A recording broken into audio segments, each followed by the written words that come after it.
Students good evening. जो ये rule है ग्रामर का, ये कह रहा है कि जब when a sentence has two separate subject, जब एक ही सेंटेंस में दो अलग अलग सब्जेक्ट हैं, एक है वो सिंगुलर है और दूसरा प्लूरल है, प्रत्येक को अलग अलग ऑक्सिलरी वर्ब चाहिए। हाउएवर, यद्यपि इफ बोथ आर इधर सिंगुलर, अगर दोनों सिंगुलर हैं या फिर दोनों ही प्लूरल हैं तो सिंगल ऑक्सिलरी वर्ब उनके लिए काम करती है। ठीक है, तो इसको हम एग्जाम्पल से समझते हैं, रूल आगे अप्लाई कैसे होगा। ऐसे सेंटेंस में स्टूडेंट्स गलती क्या करते हैं, देखो, 2 वर किल्ड एंड 1 इंजर्ड। अब यहाँ पे देखो ऑक्सिलरी वर्ब वर है और मेन वर्ब यहाँ पे किल्ड है, तो 2 मार दिए गए और 1 इंजर्ड हुआ, तो जो दूसरा सब्जेक्ट है वो यहाँ पे 1 है, तो इसके बाद भी ऑक्सिलरी वर्ब चाहिए, तो इसके 1 के बाद वोज लगेगा।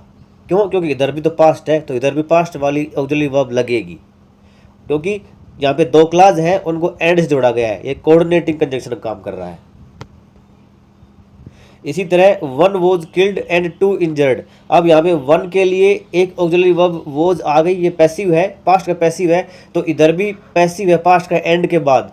एंड से पहले और एंड के बाद दोनों तरफ जो क्लासेज है वो बैलेंस में होने चाहिए, तो 2 के बाद हम यहाँ पे वर्क का यूज़ करेंगे।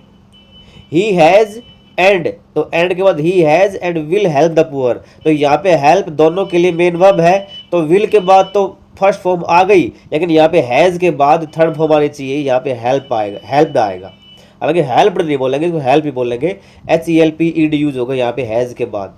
ये इधर परफेक्ट है और इधर यहाँ पे क्या है, विल हेल्प है, यहाँ पे फ्यूचर का फर्स्ट है, सिंपल फ्यूचर है। इसी तरह से his assistants have and are still doing great job, उनके असिस्टेंट ने बहुत ही अच्छी जॉब की है, तो हैव के बाद डन आएगा भाई। क्यों?